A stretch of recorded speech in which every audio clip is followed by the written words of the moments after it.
Man, what thoughts on your G League season?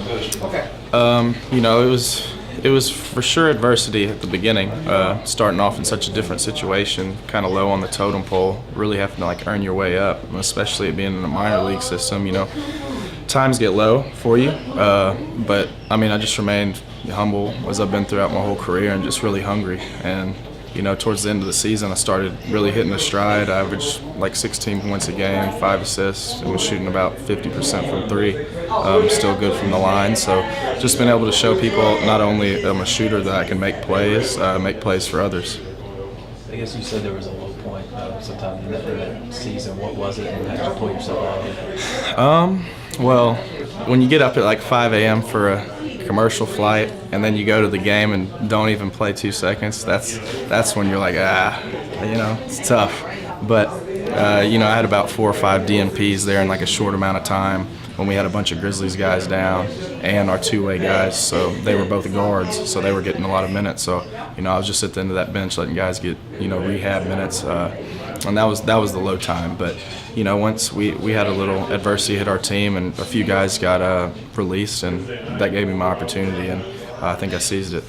How'd you kind of stay positive and stay upbeat and not get down? Or did you use it for motivation or what? Yeah, you use it for motivation, but I always think I've been kind of even keel. Even when you play good, just the next day you attack it just like if you played bad. Just always staying the same. So I just tried to stay consistent in my work ethic and my attitude the whole year, and it paid off towards the end. Yeah, how'd you feel? How satisfying was it the season you ultimately had? I know you shot threes really well and scored well. It was just good to show, and the competition I played, whenever it was one of their NBA guys, an affiliate or a two-way on the other end, I really took it to heart in those games to show them, that I can do that at the highest level just with those guys, scoring 30 on a guy that got called up for a 2-year deal. Just doing things like that, I think you just got to keep pressing the issue, and I think that's what I've been doing.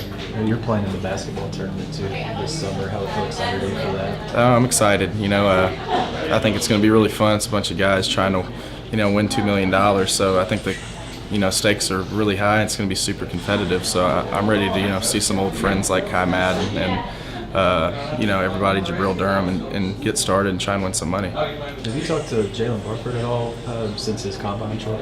Yeah, we had texted the other night. I just told him congrats. When it got announced that he was going, and then I texted him after the first night. I heard he played pretty well, so texted him and congratulated him, told him to keep it going. Always the opportunity is the big thing to get to the league, but what do you think you have to improve on to maybe get that? Definitely just been working on my body, trying to get as light and as fast as I can be on film and in person. Even passing the eye test, trying to get as cut as I could possibly get. Maybe a little limited in that department sometimes, but I'm trying to do that. And defense, obviously. I'm trying to become a guy. In my starts, I averaged a steal and a half this year, which was an improvement from my previous years of my career. So just trying to show people that I can be a dog out there too and compete and win games for you at any level.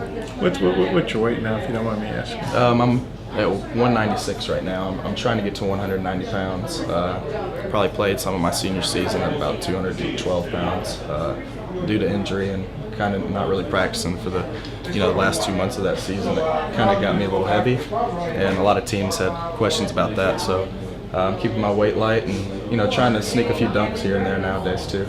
We talked to Nero Pardo out here a couple of years ago, and of course he was a 3-point shooter too. And what he talked about was a specialist. Mm-hmm. Obviously LeBron James, he's good in everything. But if maybe if you're a player trying to get to the league, you got to do something special, whether it's big guy blocking shots or maybe a guard who's shooting threes.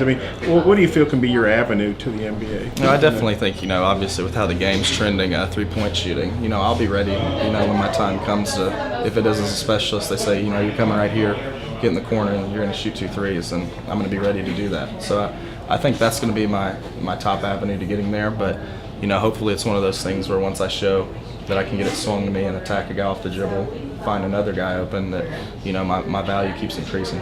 I know you signed to play in Poland. I don't know what the money difference was, but you decided to stay here when the Memphis situation came about. I mean, do you have thoughts of, hey, I can make more money playing overseas, or no, I don't want to give up on the NBA dream? Yeah, they're going to pay me good in Poland, but it was weird. I kind of just realized I don't want to go to Poland. So, the money thing, obviously the G League it's went up now, but that's obviously not what you're doing it for. You're doing it for the opportunity. So it really was a no-brainer to me once I went up and played against the young Grizzlies guys, and he said I could be on the hustle. It was kind of an easy decision. But you could have made more money playing in Poland? Yeah. I mean, substantially more? We're not going to get into that, Bob. Okay. Come on. Okay. The Grizzlies kind of struggled last year. Did you think there was ever an opportunity to get called up? I think with my push being so late, and we had a couple veteran guys that hadn't been called up during the season, so I figured they were going to get called up. Obviously when I was playing really well, you're looking, while they're losing a lot of games, like it could be possible, but I never really tried to focus on that. I just try to literally take it one game at a time in the G League until my time comes. Is outside of the basketball tournament, are you staying in Fayetteville, doing shooting clinics and stuff like that? Yeah, I'll be up here working kids out. I work some kids out around at Next Level Sports. Do that in my free time. But I'm up here training the facilities. The university's so awesome is the fact that an alum like me can be training there, and I can still go eat breakfast and lunch at the Jerry Jones Center. So, I've been kind of sticking around campus this spring and summer since I've been here, which is kind of cool to get back and just trying to stay ready. I might be at the Orlando Magic mini camp here in a week. Still waiting word from my agent, but just trying to stay ready. That's all I'm doing. You think ultimately you're going to play in the NBA, or how do you feel about that? Yes, I do. I truly believe that. I mean, I think I'd be a clown to sit here and say that I don't. I really think that I'm going to play in the NBA, and I've kind of always felt that way my whole life, even when I was just, it was kind of a joke when I'd say it. I really fully believed it, and I think, that it's a common thing between basketball players. Some of the best basketball players in the world were once the most delusional ones. So I think I'm going to play in the NBA, and I'm going to keep working every day with that belief. A guy like Patrick Beverly, I mean, I think he was a late draft pick, but he played in Greece. I mean, it must have been 3 or 4 years before, and he got in the league. I mean, Gennaro, as good a player as he was, people didn't project him as an NBA player. I mean, you just feel like, hey, if you're patient enough and work hard enough, it can happen? I think that's what it comes down to. With the small percentage of people that get the chances, if you stuck with it and if you're patient enough, and you also have to take care of your due diligence and work hard. So I'm going to just keep doing that, and I have fun doing it. It's my job now, and I really love to do it. I don't know how, are you signed up to play for the Grizzlies again next year, or like you said, you're going to Orlando, or are you a free agent, I guess, or what? How does that work? I'm honestly not too sure. I'm pretty sure they hold your rights still. Yeah. But you're still free to go, to any mini camp with any team. Any other team can probably get you for summer league. But I don't know. I don't really know exactly. I'm pretty sure they have my rights. Because with the senior years you had, how much better do you think you are now after playing at the professional level? I think this is the biggest year of improvement in my career, from year to year. I mean, my redshirt year was pretty big here, but I think just the style of the game and what it demands of you, the pro level, I think I improved a lot this year. I saw that you went and shot with Marcus over the All-Star break. Has there been anybody in your professional career that you've kind of been stunned that you're moving? With him, I met Michael Jordan in Chicago one time at Wrigley. That was probably the first time I couldn't even get a word out of my mouth. But that one wasn't as much. I was getting the balls out of the gun, about to get off and be like, here you go, Mark, it's your gym. And he was like, no, shoot. And so me, Chance Comanche, and him shot, and he kept count of every make, and we were having competition shooting, and it was pretty cool, pretty neat deal. This was the Bulls workout area, or where was this? Where? Yeah.